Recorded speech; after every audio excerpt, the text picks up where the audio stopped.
Hello everyone, welcome to this special event. My name is Rob Taub. I'm one of the editorial interns and NHL writers for the COED brand.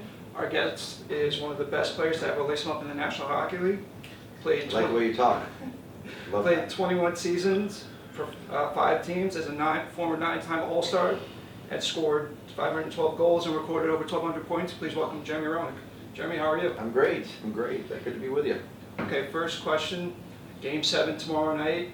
Nashville, Big question. Winnipeg. What are your thoughts? I think it's going to be an amazing game. This series has turned out to be everything that we wanted. And you look at the standings in the regular season. You had Nashville number 1. You have Winnipeg number 2. I think the 2 best teams in the National Hockey League. Knowing that they're going to get matched up in the second round was pretty exciting. But You think they should have in the conference final? yeah, I mean, you probably, when you have 2 best teams, it would be nice to have that. But in the way that it worked out, being in that Metropolitan Division, which is so good, to have them battling out the way that they are, it's only fitting. 1, 2, 7 games.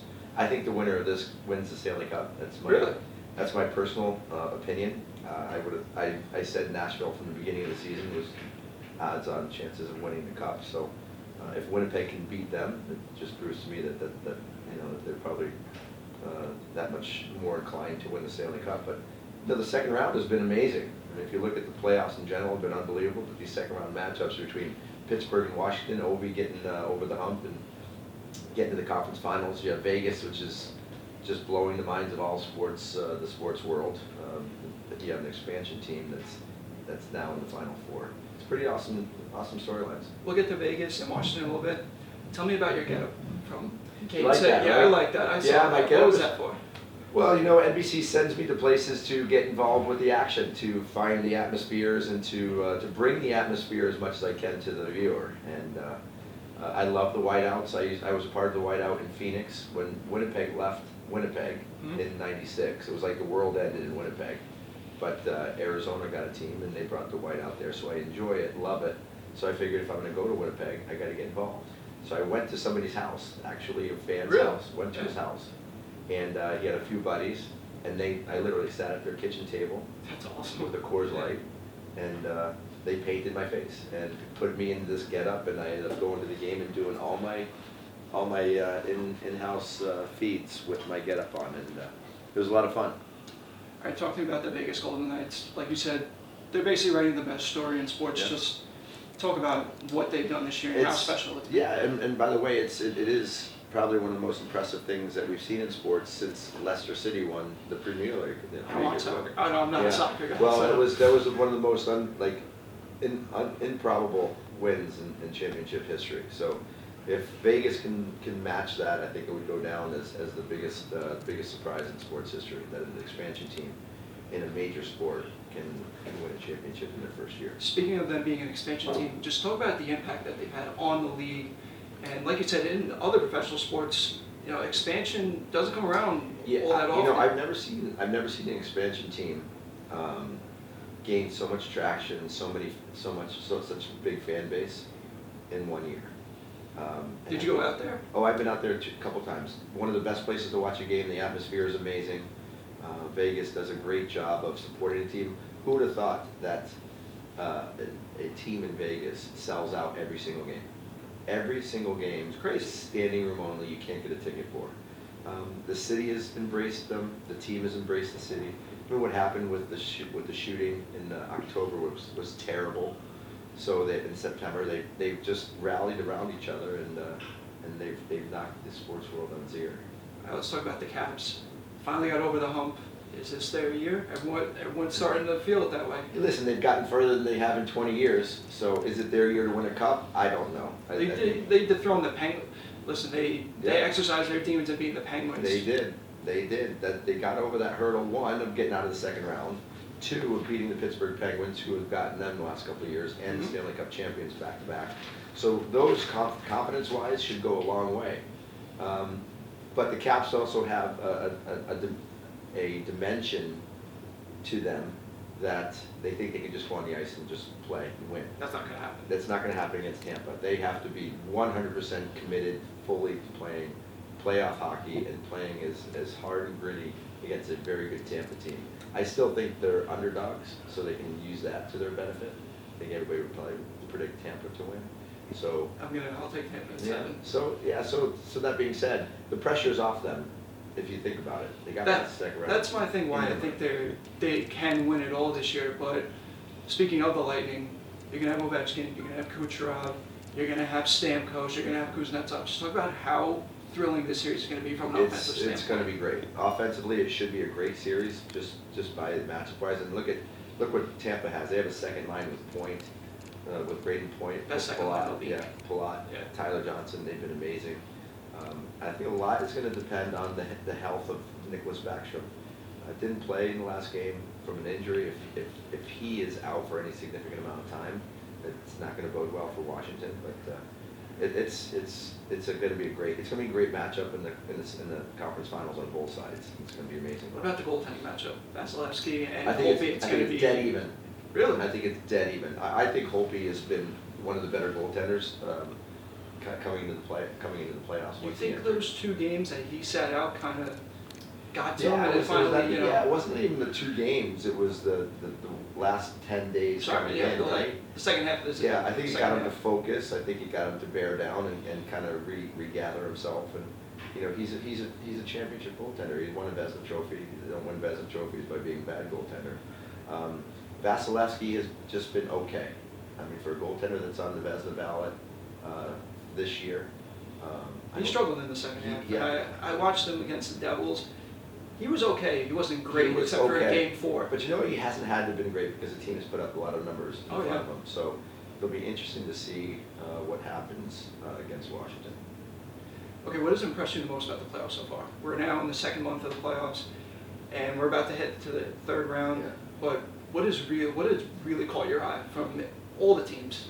What's funny is every year everybody always says, "This is the best playoffs I've ever seen. I can't believe that. This is the best hockey I've ever seen.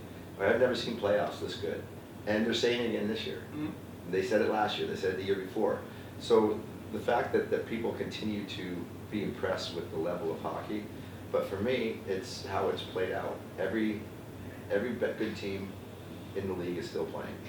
Teams that everybody would think, with the exception of Vegas. Right? Yeah. Nobody thought Vegas would win the Stanley Cup early, but people thought Winnipeg had a chance. People thought Nashville had a chance. The people thought Tampa had a chance. People thought Washington had a chance. The top 8 teams all had 100 points. That's the first time ever in history that 100-point teams were still in the playoffs. Usually you have an upset or something like that. And I think that's what's been really good is that the good teams have found a way to play good hockey to get here. Now you talk about the teams. Let's look at individuals. Who do you think has really stepped up their game and took it to a whole new level that you didn't expect? Braden Point in Tampa. He did make the All-Star game this year. It's his second or third year in the league, and maybe his second year in the league. But I think he's jumped up to star status, almost superstar status in 1 year. This kid, he carried Tampa through the second round, beat Boston. Because the top line, Kucherov didn't get a point until the 4th game. Mm-hmm. Stamkos didn't get a point until the 4th game. So the fact that Tampa beat Boston without their top line going shows me how good Braden Point was. Let's talk Winnipeg for a second. If they make it to the Stanley Cup final, Canadian team hasn't been there in 7 years. Just talk about what it would be like for another Canadian team to finally get there. Pandemonium. It would be mayhem in Canada. Yeah. And they haven't won a cup since '93. I mean, that's 25 years. You think about that, and it's hockey is hockey's Canada's game, right? There you go. So the fact of getting a team into the finals would be one thing, but if a team can win the Stanley Cup in Canada, I mean the time might stop for a little bit. Who do you want to see? Who would be your preferred matchup in the Stanley Cup final if you had to pick? And who do you think would win? If I had to pick, I would this is just me, just for for storyline, I would like to see Vegas versus Washington. Really? Yeah, only because I love Alex Ovechkin. I think he's 600 goal scorer. He hasn't even been close to a Stanley Cup. Future Hall of Famer. He's a guaranteed Hall of Famer. Yep. But what happens is it solidifies his legacy. That Stanley Cup solidifies his career. It solidifies his greatness, and he's a first ballot Hall of Famer for sure. But that Stanley Cup just puts a stamp on it. And I like to see the greatest players in the game win cups, and I would like to see that. And then Vegas just speaks for itself, right? How crazy would it be if the expansion team won? What about PK? And he, Montreal, there's been a lot of talk. What would it be like if he basically won the cup and stuck it back to them when he should have never left? Yeah, you say that, right? I mean, He should have never yeah, left. Well, that, I guess that's for, everybody's depiction, right? Everybody's opinion. I mean, I think, I think the personalities clashed in Montreal. PK was very flamboyant. He does a lot of things that probably, for the traditional I love Montreal it. market, probably, Yeah. for the hockey historians, right? It's such a important part of their lifestyle, and PK probably, I mean, maybe thought it was a distraction to them. I don't know, but I will say this: PK is he's a very rare breed, and I think one that all sports could really use more of. okay, one word to describe each of the three local teams right now. Trouble, trouble, Really? trouble, and What trouble? trouble, and promising. So you have trouble in Brooklyn, you have trouble in Manhattan, Mhm. you have promising in Jersey. It'll be interesting to see what happens. I will say if the Islanders don't get a goaltender in the offseason, I'm convinced that they don't want to win anymore. It's just What about the Rangers? The Rangers have a good opportunity to create a good base. They got a lot of draft picks coming up. You think this is it for Henrik Lundqvist? Henrik Lundqvist is not going to win a cup with this team, not with a rebuild. I'm sure that frustrates him. But he's on the down part of his career, obviously because of age. Mhm. He can't beat Father Time. But as Henrik Lundqvist does, he'll do whatever he can to fight that. He'll put up the best battle he can. Okay, just two more questions. Going from a player to an analyst, you've been doing it now for about 12 years. Between 10 and 12, what was that transition like? It was hard and easy at the same time. Obviously, it was very easy because I have a big mouth and an opinion. Just like Mike Milbury. Yeah, exactly. So for me, I'm never at a loss for words or descriptions or opinions. For me, when you do television, it's all about how to get all of that out in Mhm. 20 seconds. Yeah. And do it in front of a camera when you have somebody talking to you in your ear, telling you to wrap up and all that stuff, all the intricacies that television brings, and knowing that there are millions of people on the other side of the camera that are critiquing what you say on the camera. And Someone like me. yeah, exactly.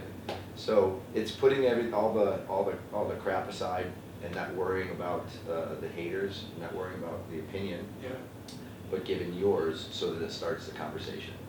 And one thing I do like and appreciate and have behind me is I have the validity and I have the career to back up what I say. I don't think there's a guy on television that has the credentials that I have. Not even close. That the only thing I didn't do is win a Stanley Cup, but I got close, and I know how hard it is to do it because I didn't win it. So when people say, how do you know how hard it is? I say, Yeah. well, I played for 20 years. I played for some of the best teams in the league and didn't do it. I think if anybody knows how hard it is, I do. Okay, I said I'm working with Mike Milbury. Just give me overall thoughts, because I know he's very opinionated, and Yep. I know a lot of people that do not like him. I'll tell you, if you take Mike Milbury and you put him in a social setting, and you go out for dinner and you have fun with him, have a couple cocktails with him. I've heard a few stories. He's one of the best entertainers, one of the best storytellers, and one of the best buddies that you can have. You put him in front of a camera and you make him work, and you make him work late nights, and you try to battle the different mentalities, it can get pretty hairy. So there's times when I love Mike Milbury, and there's a lot of times where I can't wait until he's gone. So, but he's very good at what he does. He has a good eye for the game, and sometimes he just doesn't. I don't think just like me, we both have the same problem.